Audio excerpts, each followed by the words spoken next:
नमस्कार दोस्तों, मैं दीपक चारा और आज हम बात करेंगे ट्रिग्नोमेट्रिक रेशियो। क्लास 10th का मैथमेटिक्स हम कर रहे हैं, त्रिकोणमितीय अनुपात। तो उसकी फर्स्ट एक्सरसाइज 8.1 जो है वो हम करने जा रहे हैं। इससे पहले जो पिछली वीडियो थी उसमें हमने इसका इंट्रोडक्शन पार्ट किया था कि ट्रिग्नोमेट्रिक रेशियो क्या होते हैं और उनकी वैल्यू हम कैसे फाइंड करते हैं। तो अगर आपने वो वीडियो नहीं देखी है तो पहले आप वो वीडियो देखिएगा और उसके बाद ये एक्सरसाइज हम सोल्व करेंगे। तो इस एक्सरसाइज का पहला ही सम है कि राइट एंगल ट्राइंगल है। इस चैप्टर में हम जो पढ़ने वाले हैं वो सभी राइट एंगल ट्राइंगल यानी कि समकोण त्रिभुजों के बारे में हम अध्ययन करेंगे। तो एक समकोण त्रिभुज है ABC जिसका एंगल B 90 डिग्री का है। जैसे यहाँ पे हमने बनाया हुआ है एक ट्राइंगल ABC जिसका B एंगल जो है 90 डिग्री का है और AB साइड 24 सेंटीमीटर है, BC साइड जो है वो 7 सेंटीमीटर है। डिटरमाइन ये ट्रिग्नोमेट्रिक रेशियोज हमने निकालने हैं। साइन A की वैल्यू निकालनी है, कोस A की, साइन C की और कोस C की। तो ये वैल्यू निकालने के लिए एक चीज तो ये कि इस ट्राइंगल की तीनों साइड हमें पता होनी चाहिए। राइट एंगल ट्राइंगल की अगर दो साइड हमें पता है समकोण त्रिभुज की तो तीसरी साइड निकालना बहुत ही आसान होता है। उसके लिए हम किस चीज का यूज करते हैं? बिल्कुल पाइथागोरस प्रमेय का यूज करते हैं। पाइथागोरस प्रमेय क्या है? 90 डिग्री के सामने की जो साइड है, जो सबसे बड़ी साइड होती है, उसको हम बोलते हैं हिंदी में कर्ण। और इस कर्ण का वर्ग होता है आधार का वर्ग जमा लंब का वर्ग, या इंग्लिश में बात करें हाइपोटेन्यूज का square is equal to base square plus perpendicular square. तो ये दो साइड अगर दी हुई है, तीसरी निकालनी है तो इस फॉर्मूले में हम पुट करेंगे और निकाल लेंगे। अब यहाँ पे सबसे बड़ी साइड ही नहीं दी हुई है तो यानी कि कर्ण हमने निकालना है। कर्ण का नाम लिख दीजिए AC का स्क्वायर इक्वल टू, ये दोनों साइड का प्लस करना हमने, दोनों छोटी साइड का स्क्वायर, तो ये हो जाएगा 24 का स्क्वायर और ये 7 का स्क्वायर। 24 का स्क्वायर जो है वो हमारा होता है 576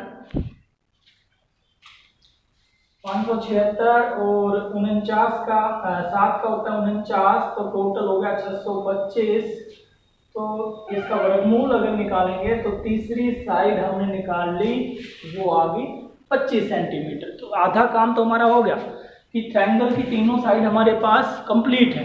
अब हमने ट्रिग्नोमेट्रिक रेशियोज निकालने हैं, sine A, cos A, sine C और कोस C। अब यहाँ पे जो फॉर्मूले हैं वो हमें याद होने चाहिए, जो हम पिछली वीडियो में सीख चुके हैं। साइन जो होता है वो होता है परपेंडिकुलर बाई हाइपोटेन्यूज यानी कि लंब बटे कर्ण। साइन जो होता है, हमें साइन A की वैल्यू निकालनी है और वो होती है परपेंडिकुलर बाय हाइपोटेन्यूज यानी कि लंब का स्क्वायर बटे लंब बटे कर्ण। अब यहाँ पे लंब देखो, कर्ण जो होता है, हाइपोटेन्यूज जो होता है, जो सबसे बड़ी साइड है वो तो हमारी फिक्स होती है कि 90 डिग्री के सामने की साइड, तो वो तो कर्ण होगी, हाइपोटेन्यूज होगी। लेकिन ये जो परपेंडिकुलर है और ये जो बेस है, ये हमारे चेंज होंगे according to this. Sine A की वैल्यू पूछी है तो इसके अकॉर्डिंग ये चेंज होंगे। तो अगर यहाँ पे साइन C है तो अलग वैल्यू आएगी, साइन A है तो अलग वैल्यू आएगी। ये जो A आया है, ये जिस साइड में A आएगा, देखो दो साइड बच गए हमारे AB और BC, क्योंकि ये तो हमारा डिसाइड हो चुका है, ये तो हमारा कर्ण है, हाइपोटेन्यूज है 25। अब इनमें से एक बेस होगा और एक परपेंडिकुलर होगा, एक आधार होगा और एक लंब होगा, और इसमें सबसे ज्यादा गलतियां होती हैं। ये इस चीज का ध्यान रखें, जो A आया हुआ है वो साइड बेस में होगी, जिस साइड में A आया है वो साइड बेस होगी। तो यानी कि आधार कौन सी साइड होगी? इस साइड में A आया है क्योंकि ये तो हमारा कर्ण है, इसका मतलब ये साइड होगी हमारी आधार, और ये अगर आधार है तो ये क्या बचेगा? लंब बचेगा। जब हम साइन A निकाल रहे हैं, साइन का भी कोई रोल नहीं है, यहाँ पे एंगल में A है तो यहाँ पे अगर एंगल में सी होगा तो सिचुएशन चेंज हो जाएगी। अभी साइन ए की वैल्यू देखिए क्या होगी, लंब बटे करण। अब लंब कितना है यहाँ पे, लंब यानी कि परपेंडिकुलर है वो 7 है और करण है वो कितना है 25। तो साइन ए की वैल्यू 7/25। कोस ए की वैल्यू निकालनी है। कोस जो होता है वो होता है आधार बटे करण, यानी कि बेस बाय हाइपोटेन्यूज। अब बेस कितना है यहाँ पे, क्योंकि ए निकाल रहे हैं तो ए वाली साइड बेस होगी, तो ये हमारा 24 और ये हमारा 25, 24/25। लेकिन जब हम बात करते हैं साइन सी निकालने की, तो फॉर्मूला तो हमारा वही होगा, लंब बटे करण, परपेंडिकुलर बाय हाइपोटेन्यूज, यानी कि लंब बटे करण। लेकिन अब आधार कौन सा है वो चीज यहाँ पे चेंज होगी, क्योंकि साइन सी जहां पे आया है वो साइड आधार होगी और सी साइड आया है इस विषय में, तो ये हमारा होगा आधार और ये हमारा होगा लंब।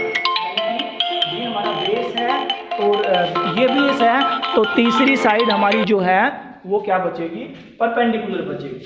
तो साइन सी की वैल्यू, अभी हमारा लंब जो है ये भुजा है 24 और करण हमारा 25 ही है, तो ये होगा 24/25।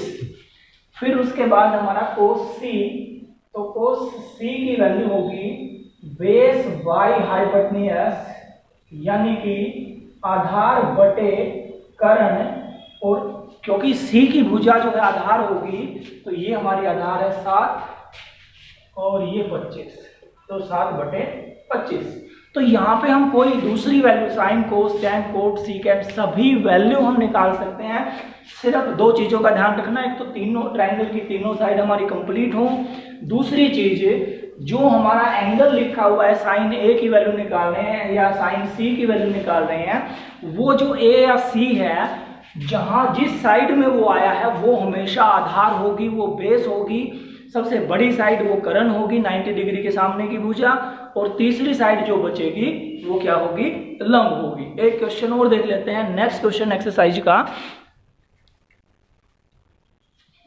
नेक्स्ट क्वेश्चन है sine a equal to 3/4, sine a की वैल्यू 3/4 दी हुई है, calculate cos a and tan a. तो यहाँ पे साइन ए की वैल्यू दी हुई है, एक ट्राइंगल हमने बनाई राइट एंगल ट्राइंगल, जिसमें साइन ए दिया हुआ है, यानी कि ए जो एंगल है वो 90 डिग्री का नहीं लेंगे हम, तो हमने ए यहाँ पे लिख लिया, ए बी और सी, बी एंगल 90 डिग्री का ले लिया। अब साइन ए का जो फॉर्मूला है, साइन का जो रिजल्ट है वो होता है लंब बटे करण, यानी कि परपेंडिकुलर बाय हाइपोटेन्यूज। अब यहाँ पे ध्यान देना हमने, पहली चीज तो ये ए है, इसका मतलब जहां पे ए आया है वो साइड आधार होगी, यानी कि ए ये तो 90 डिग्री के सामने की है, ये तो करण है, ये तो सबसे बड़ी साइड है, ये तो चेंज होगी नहीं, इन दोनों में से चेंज होती है। तो अब जहां पे ए आया है वो साइड आधार, ए यहाँ पे आया है तो ये साइड हमारी आधार है, बेस है जिसको हम कह सकते हैं, और ये साइड हमारी बचगी परपेंडिकुलर, यानी कि लंब। साइन का फॉर्मूला होता है लंब बटे करण, तो साइन जो है इसमें दिया हुआ है 3/4, यानी कि इसका मतलब परपेंडिकुलर जो है वो 3 है और जो करण है वो 4 है। ये परपेंडिकुलर जो है ये साइड हमारी 3 है और ये साइड हमारी 4, दो साइडों का हमें पता है, BC और AC का हमें पता है, तीसरी साइड हमें नहीं पता। तो कोस ए और टेन ए की वैल्यू हमने निकालनी है, तो पहले तीसरी साइड हमने निकालनी पड़ेगी। तो तीसरी साइड क्या होगी देखिएगा, उसके लिए हम पाइथागोरस का यूज करते हैं। पाइथागोरस के अकॉर्डिंग सबसे बड़ी साइड का स्क्वायर जो है वो बराबर होगा बाकी की दो साइड के स्क्वायर के। अब सबसे बड़ी साइड इसने बताई है कि 4 है, तो 4 का स्क्वायर, बाकी दो की जगह हम लिखें AB और ये 3 का स्क्वायर, ये इधर जाके माइनस हो जाएगा, तो 4 का स्क्वायर 16 और 3 का स्क्वायर 9 बराबर AB का स्क्वायर, तो AB स्क्वायर जो है वो बचेगा 7 और ए बी की वैल्यू आएगी √7। ए बी की वैल्यू हमने निकाल दी √7। ट्राइंगल की तीनों साइड हैं हमारे पास। अब हमने निकालना क्या है, cos A और tan A की वैल्यू। तो लिखिए, cos A का फॉर्मूला लिखिए। cos होता है हमारा आधार बटे करण यानी कि B/H, और आधार हमारा है √7 और H हमारा है 4। tan जो होता है वो होता है लंब बटे करण यानी कि लंब बटे आधार P/B, परपेंडिकुलर बाय बेस। तो लंब हमारा कितना है 3 है और आधार जो है वो √7। तो ये वैल्यू हमारी 3/√7। नेक्स्ट हमारा है fourth question 15 cot A = 8, find sin A and sec A। तो यहाँ पे इस 15 को हम इधर ले आएंगे, यानी कि cot A की वैल्यू दी हुई है 8/15। अब cot A की वैल्यू दी हुई है तो cot का फॉर्मूला हमें पता होना चाहिए। cot का फॉर्मूला हमारा होता है B/P, आधार बटे लंब। tan का उल्टा होता है। अब यानी कि ये दिया हुआ है 8/15, यानी कि आधार 8 है और लंब जो है वो कितना है 15 है। तो जैसे थर्ड सम किया ऐसे ही हमने दो भुजाएं आधार और लंब की जगह 8 और 15 हमने लिख लेने हैं, और तीसरी साइड हम निकाल लेंगे। सबसे बड़ी साइड निकालनी है, करण निकालना है, तो पाइथागोरस प्रमेय का यूज करेंगे। इसी तरह से बिल्कुल सेम जो है इसी तरह से हम नेक्स्ट क्वेश्चन कर सकते हैं। तो उसके बाद हम फिफ्थ क्वेश्चन देखते हैं। नेक्स्ट फिफ्थ क्वेश्चन है secant थीटा = 13/12। ये जो निशान है इसको हम थीटा पढ़ेंगे, secant थीटा, और ये एंगल के लिए दिया हुआ है। अब ये एंगल जो है ये एक्यूट एंगल है, 90 से छोटा है। secant थीटा की वैल्यू ये है। तो सारे ट्रिग्नोमेट्रिक रेशियोज हमने निकालने। तो एक ट्राइंगल बनाया हमने, right angle triangle A B से, जिसका बी एंगल हमने 90 डिग्री का ले लिया।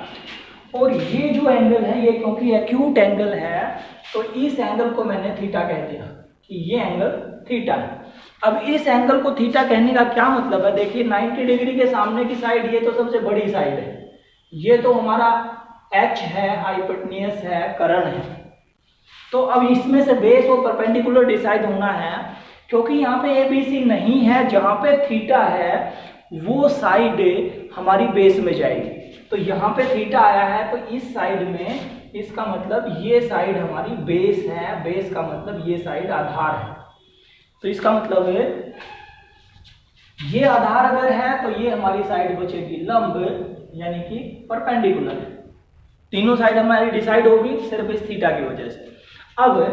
अब बात आती है कि secant थीटा का फॉर्मूला क्या है। secant का फॉर्मूला जो होता है, secant होता है कोस का उल्टा। जो कोस का फॉर्मूला उसको उल्टा कर दीजिए, और कोस का फॉर्मूला होता है B/H यानी कि आधार बटे करण। तो ये हो जाएगा करण बटे आधार, करण बटे आधार। अब यानी कि 13/12 है, इसका मतलब इसका करण जो है वो 13 है और इसका आधार जो है वो 12 है। दो साइड हमें पता है, एक साइड 13 एक साइड 12। तीसरी साइड हम निकाल लेते हैं, परपेंडिकुलर ये बचता है AB। तो AB कैसे निकलेगा, पाइथागोरस प्रमेय का अगर यूज करूं मैं तो सबसे बड़ी साइड के स्क्वायर में से छोटी साइड का स्क्वायर माइनस कर देंगे, तो AB निकलेगा 13 का स्क्वायर माइनस 12 का स्क्वायर। ये होगा 169 माइनस 144 AB का स्क्वायर। तो ये बचेगा 5 और 2 25, यानी कि AB जो है वो 5 सेंटीमीटर। तो इसकी तीसरी साइड आ गई 5। तीनों साइड हमें पता है, लंब, आधार और कर्ण। अब इसके सारे के सारे ट्रिग्नोमेट्रिक रेशियोज हम लिख सकते हैं। साइन थीटा का फॉर्मूला कोस, टैन, कोट, सेक और कोसेक, ये हमारे 6 ट्रिग्नोमेट्रिक रेशियोज होते हैं। सबसे पहले साइन होता है P/H, लंब बटे करण। तो लंब हमारा कितना है 5 है और करण है 13, तो ये हो गया 5/13। आधार बटे करण, आधार हमारा है 12 और ये 13। tan जो होता है वो होता है लंब बटे आधार, तो लंब हमारा यहाँ पे 5 है और आधार 12 है, तो ये होगा 5 बटे 12। कोट जो होता है वो tan का उल्टा कर लीजिए, तो ये हो गया 12 बटे 5। सीकेंट दे ही रखा है, या कोस का उल्टा होता है सीकेंट, 13/12। और कोसिकेंट जो होता है वो साइन का उल्टा होता है रेसिप्रोकल, साइन 5/13 है, तो ये होगा 13/5। तो इस तरह से एक्सरसाइज के हमने जो है इसके तरीके से हमने एक्सरसाइज के सम जो है 1 से लेके 6 तक सम हमने करने हैं। उसके बाद के सम हम जो है नेक्स्ट वीडियो में देखते हैं। Thank you.